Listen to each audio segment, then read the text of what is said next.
আসসালামু আলাইকুম সুপ্রিয় শিক্ষার্থী বন্ধুরা, কেমন হবে এসএসসি পরীক্ষা 2026 এর বাংলা দ্বিতীয় পরীক্ষা? এই পরীক্ষাতে টোটাল নাম্বার হচ্ছে 100 মার্কের, টোটাল হচ্ছে 100 মার্কের, এবং এখানে রচনামূলক প্রশ্ন অর্থাৎ আমাদের রিটেন সাইড বা লিখতে হবে 70 মার্কের, এবং এখানে বহু নির্বাচনী বা গ্রামাটিক্যাল আইটেম থাকবে 30 নম্বরের। এটা আমাদের বরাদ্দ আছে। আচ্ছা, আর আমাদের যে রচনামূলক প্রশ্ন হবে অর্থাৎ 70 নাম্বার কোথা থেকে আসবে? সেই 70 নাম্বার আসবে হচ্ছে অনুচ্ছেদ রচনা থেকে।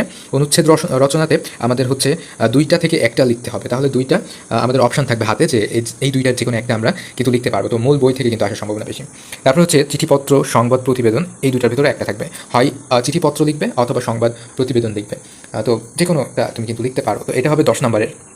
আর হচ্ছে সারাংশ বা সারমর্ম, যে কোনো একটা লিখতে হবে। অর্থাৎ তুমি যদি শুধু সারাংশ পড়ো তাও হবে, এবং যদি শুধু সারমর্ম পড়ো তাহলে তাও হবে।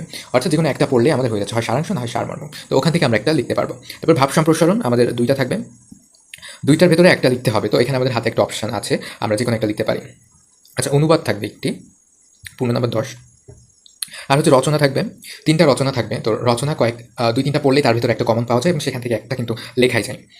ওকে, সো বহু নির্বাচনী প্রশ্ন কোথা থেকে আসবে? এটা আসবে ব্যাকরণ এবং নির্মিত অংশের বাগধারা থেকে, বাক্য সংকোচন ও প্রবাদ প্রবচন, এই অংশগুলো থেকে আসবে। তো ব্যাকরণ থেকে আসবে, নির্মিত অংশের এগুলো থেকে আসবে। তাহলে কি আসবে? ব্যাকরণ অংশের আসবে, এবং নির্মিত অংশের ভেতর থেকে বাগধারা, বাক্য সংকোচন এবং প্রবাদ প্রবচন আসবে। তো এতটুকু পড়লে আমাদের এনাফ। তো এখান থেকে 30টা প্রশ্ন আসবে, প্রত্যেকটা প্রশ্নের মার্ক 1 করে, এবং সবগুলো প্রশ্নের উত্তর দিতে হবে। তাহলে আমরা মোটামুটি প্রশ্ন আমাদের ধারণা করাই হয়ে যায় যে প্রশ্ন আসলে কোথা থেকে আসবে।